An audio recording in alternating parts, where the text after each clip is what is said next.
ஓட்ஸை வச்சு ஏதாச்சும் டிஃப்ரெண்ட்டாக ட்ரை பண்ணலாம் அப்படின்னு சொல்லிட்டு இன்றைக்கி ஓட்ஸ் இட்லி பண்ணியிருந்தேன். அதுக்கு 1 கப் உளுந்து, 1 கப் ஓட்ஸ் ரெண்டுத்தையுமே நம்ம வறுத்துட்டு அதை பவுடர் பண்ணிக்கலாம். அது கூடவே 1/2 கப் ரவை, 2 டீஸ்பூன் தயிர் ஆட் பண்ணி கொஞ்சமாக உப்பும் ஆட் பண்ணி நம்ம இட்லி ஊற்றிட வேண்டியது தான். பார்க்குறதுக்கு நல்லா தான் இருந்துச்சு, சாப்பிட்றதுக்கும் நல்லா தான் இருந்துச்சு. ஆனால் இட்லி தான் கல் மாதிரி ஆயிடுச்சு. நாங்கள் ரெகுலராக எடுக்கிற டேப்லெட்ஸ் எல்லாமே 3 months ஒன்ஸ் ஃபார்மசிக்கு வந்துடும். டாக்டர்ஸ் ஃபார்மசிக்கு சென்ட் பண்ணிவிடுவாங்க. அதை போய் இன்றைக்கி கலெக்ட் பண்ணுறதுக்காக தான் போயிருந்தோம். எங்களோட மெடிசின் எப்போவுமே CVS ஃபார்மசிக்கு தான் வரும். நாங்கள் மெடிசின்ஸ் வாங்கிட்டு அதுக்கப்புறமா பில் கொடுக்கும்போது இந்த மாதிரி கொடுத்துருவாங்க. இதிலே நிறைய ஆஃபர் போட்டிருப்பாங்க.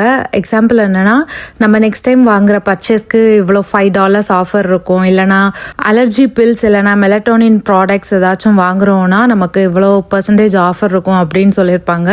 அதில் நமக்கு எந்த ப்ராடக்ட் வேணுமோ நம்ம அதை செலக்ட் பண்ணி நம்ம வாங்கிக்கலாம்.